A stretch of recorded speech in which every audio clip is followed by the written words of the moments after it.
At the Silver Pines Resort, ribbon-cutting champagne sprayed cameras flashed, and I, Walter Grayson, stood grinning.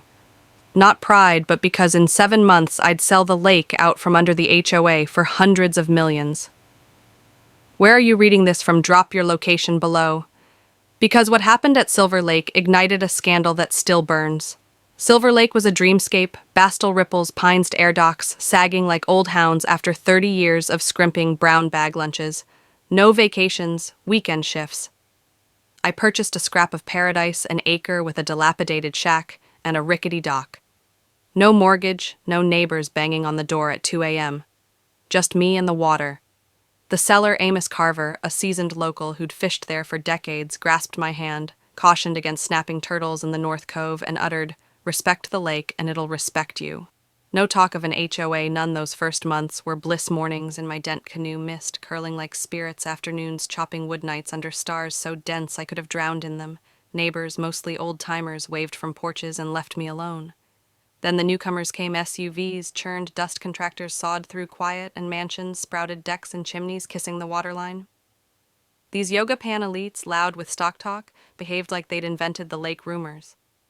Swirled of an enhancement plan led by Vincent Harlow. A real estate mogul with tan-like spray paint papers made the rounds glossy with silver pines, HOA logos promising to save our treasure. The fine print stated, "The lake common property under HOA jurisdiction," with dues rules on fences to paint colors and votes weighted by land size. I laugh at it was ridiculous. My deed, like those of the old families, disregarded HOAs taking a lake with signatures I didn't sign. So did a few holdouts. But Vincent's team, outnumbering us, took advantage of a township charter loophole. A supermajority could impose an HOA retroactively. They had votes, lawyers, and arrogance. A welcome to Silver Pines package came $300 dues bylaws and a cheerful note. I burned it days later. Workers invaded my shore, unloading lumber and concrete community pier and picnic area. A kid mumbled, shrugging on my land. The township punted me to the county, who referred to it as a civil issue. A sign appeared by my dock, Silver Pines, Lakefront Park Home. Only fines ensued, taped on my door, $500 for unkept wildflowers. Native Blooms, Amos's relatives, had enjoyed the HOA's cheerful rep, avoided my queries regarding trespassing, citing the compliance department. I begged with neighbors, but the newcomers fixated on Instagram. Ready retreats, brush me off fines, accumulated $300 for noise, $750 for impeding development. Each was a shot challenging me to divide at a town hall. Vincent revealed a community pavilion, a 3-story party facility along my shed, with beams, fireplaces, and a yard consuming the east bank. The crowd applauded over drawings, oblivious to the lake's expense. New road sewers, endless visitors jamming our alleys. No one challenged the HOA's assertion on the shore. I remained quiet, knowing fairness wouldn't prevail.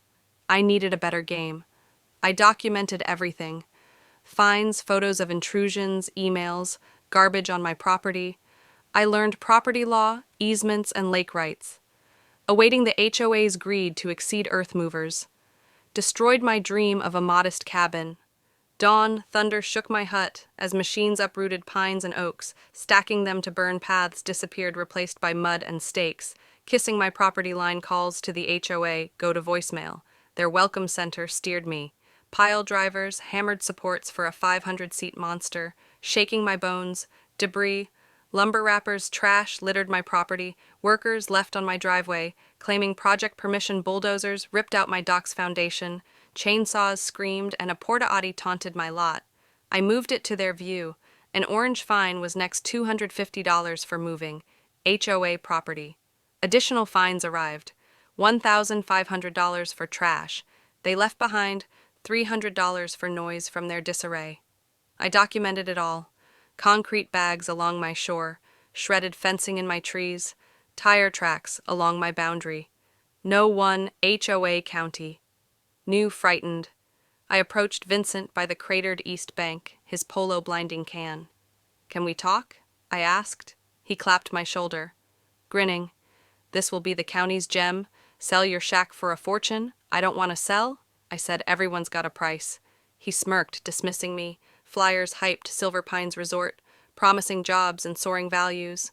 A news piece praised Vincent, quoting an anonymous source. The selfish holdout blocking progress. Neighbors shunned me. Even old-timers remained silent, intimidated by money. I almost quit thinking of selling and disappearing. But Amos's words, respect the lake, and recollections of misty dawn kept me grounded. I employed Daniel Warwick, a lawyer, whose rumpled attire struck a predator's mind. Throwing my evidence onto his desk, I saw him smile like a tracker. "You've got something," he said, searching in records. He discovered a 1897 covenant and township records, never having been revoked, granting the East Shore's owner through Amos authority over lake access mineral rights and commercial use. Daniel's eyes gleamed. "You don't just own your land, you own the lake's rights. The HOA's resort, built on my water, was a legal mirage. I could have sued, then halting construction. But Daniel urged patience. Let them finish. Let them invest millions. Then we strike not for fines, but for everything." I waited, stomach churning, as the resort grew fox rustic beams, stone facades, sod lawns. Newsletters bragged of wine tastings, boat tours, retreats.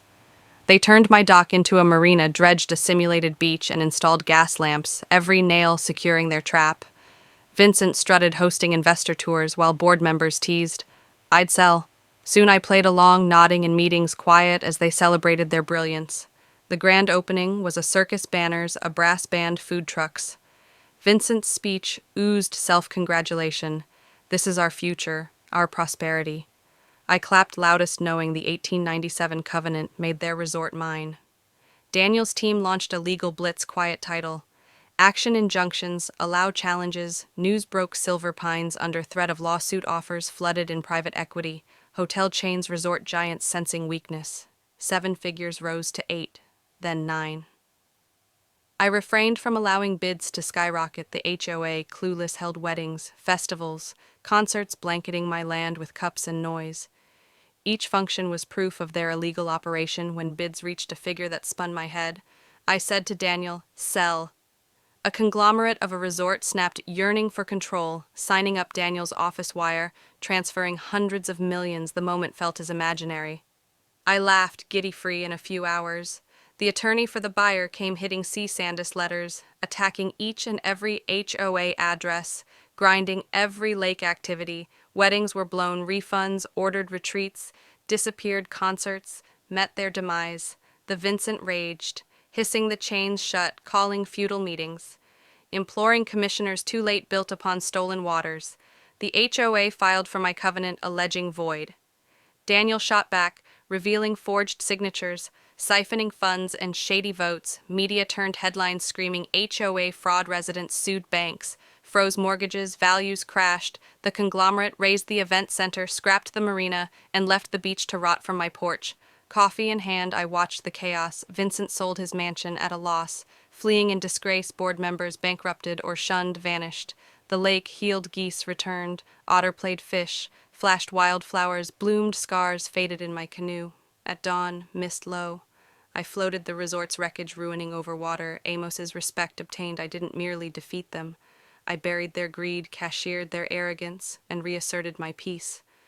The lake lapped my paddle, whispering triumph as Vincent's empire fell into silence.